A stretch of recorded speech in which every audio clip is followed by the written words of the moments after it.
தேனி புதிய பேருந்து நிலையத்தில் மதுபோதையில் இருந்த இளைஞர் 50 வயது மதிப்புடைய நபரை அடித்து கீழே தள்ளியதில் அவர் எதிரே வந்த அரசு பேருந்து சக்கரத்தில் சிக்கி உயிரிழந்தார். இது தொடர்பான விவரங்களோடு இணைகிறார் எமது செய்தியாளர் பாலாஜி. வணக்கம். அங்கு என்ன நடந்தது, விவரங்கள்? பிரியங்கா, தேனி புதிய பேருந்து நிலையத்தை சுற்றி பார்த்தோம்னா அதிக அளவு அரசு மதுபான கடைகள் மற்றும் தனியார் மதுபான பார்கள் இயக்கி வருகின்றன. இந்த பார்களில் குடித்துவிட்டு வெளியே வருபவர்களால் அந்த பகுதியில் செல்லும் மக்களுக்கு தொடர்ந்து இடையூறு ஏற்பட்டு வருகிறது.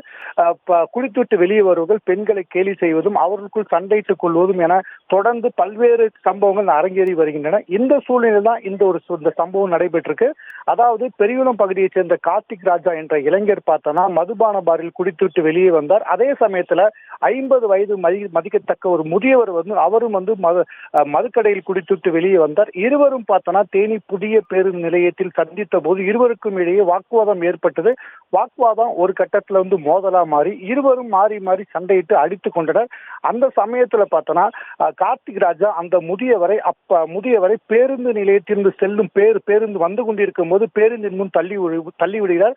அப்போது முதியவர் கீழே விழுந்த நிலையில அந்த பகுதியை அரசு பேருந்து முதியவரின் தலையில் ஏறியது. சம்பவ இடத்தில் அவர் உயிரிழந்தாரு.